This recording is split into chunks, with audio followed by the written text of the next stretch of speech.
Hey, this is James from All Hail Internal Combustion. Doing some work on the S10. Um, Interior stuff that I've been meaning to do like forever, and I never got around to doing it. I finally got my radio and my USB charger mounted in this thing.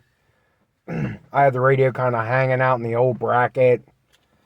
It kept slipping out, and I finally got tired of dealing with it, and this is going to be the permanent radio for this thing. So I went ahead and made a plate out of some sheet metal and found another faceplate that had all the mounting tabs on it, and I put my little USB charger in there. I took the cigarette lighter out of the truck. I am a smoker, but I got enough common sense to carry a lighter and a backup lighter with me, just in case. And lighters are a handy thing to have, whether you're a smoker or not. They can save your life. So, yes, I got that mounted in. I finally got a phone holder mounted in this thing because I used to let it ride on the floor where old Spider-Man's hanging out.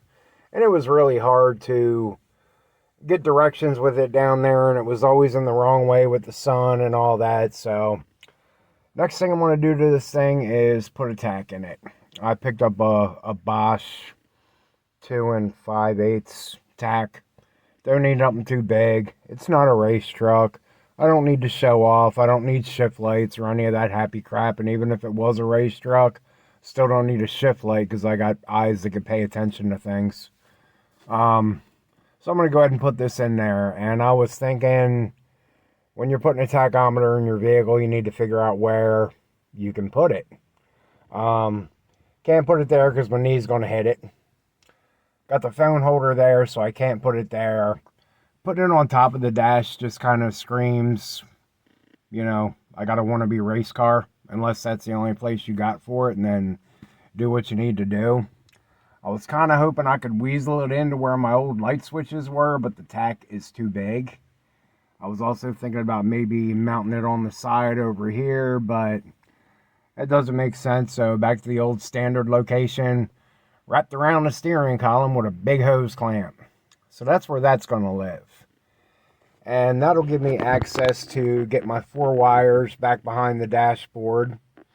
And the wiring on tachometers has pretty much been the same since the beginning of time almost.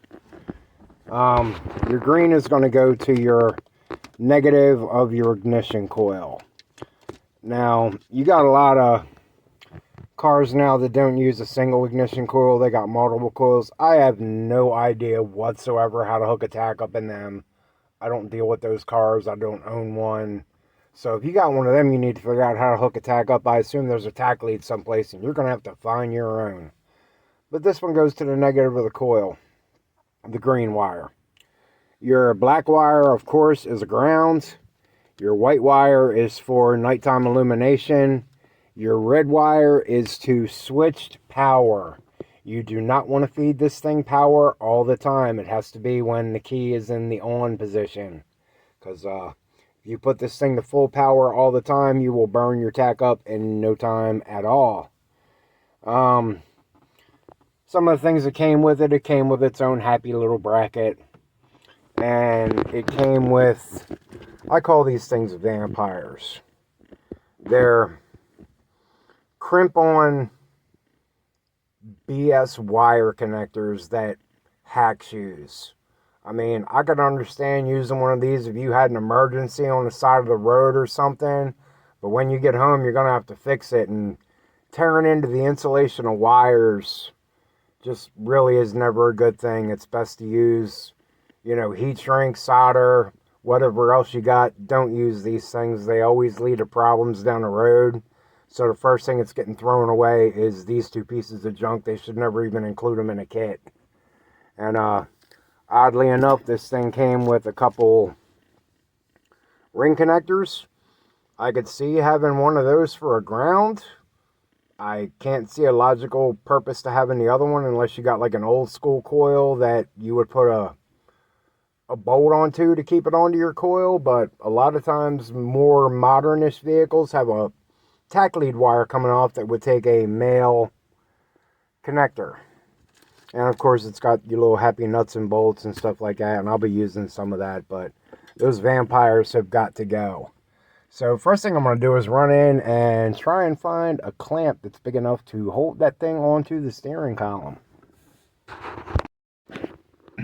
Okay, so I had this particular one was a 3 to 4 inch aviation hose clamp. So I got that wrapped around the steering column, holding the tach in. Before you go make all your little final adjustments to your tach, there is a button on the back of these things that says what cylinder you're putting your tach to. I went ahead and already set this one for a 6-cylinder because I got a 2.8 in this. Now I'm going to go grab some tools and start to take apart my plastics on the dashboard so I can figure out where I'm going to run my wires to. I've got a light source back behind here that used to be the light for the cigarette lighter. So I'm going to run my ground and my light wire to that. I'm going to go ahead and hook the power wire in underneath of the fuse box. Then I got to find a spot to go through the firewall out to the engine compartment and find my ignition coil. Alright, so this is the plug right here that I want to use to light my tach. It's got a black wire and a gray wire going to it. Usually if you get something that's made out of plastic and you got 2 wires going to it and it's a lighting circuit, one of them's a ground, one of them's your power. So this top switch here is for my running lights. As you can see, a test light came on. So that's going to be a good source for me to get a ground off of and to run my illumination wire. I've already fished my wire over from the dashboard. Got a piece of mechanics wire. Ran it back in the pocket behind the radio.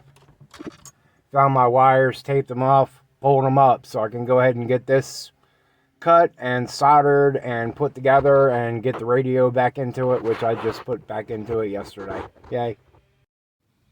Okay, so now that I got my lighting circuit wired in, I can test it to make sure my lights work. They do. So now it's on to power and finding out where to put that green wire through to get to that coil. Oh my. Luckily on late 80s, early 90s vehicles, the fuse boxes are laid out pretty good and everything's labeled. And I found a prong up there that says IGN, so that would be ignition. I got my test light up to it.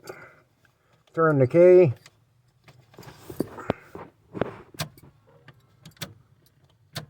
That's with my key in the on position, so that's where I am going to want to hook my red wire to.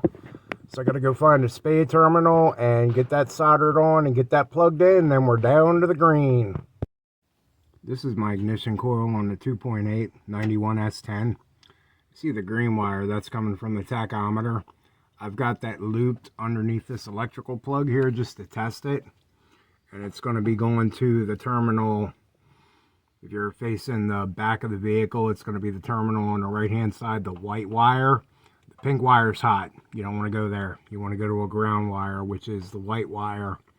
And we can go ahead around in the truck and I'll light this thing up and you can see the tach works. Alright, so we're around here in the truck. Showed you before the light works on it. Turn that off because that's damn annoying. And we'll start this thing up.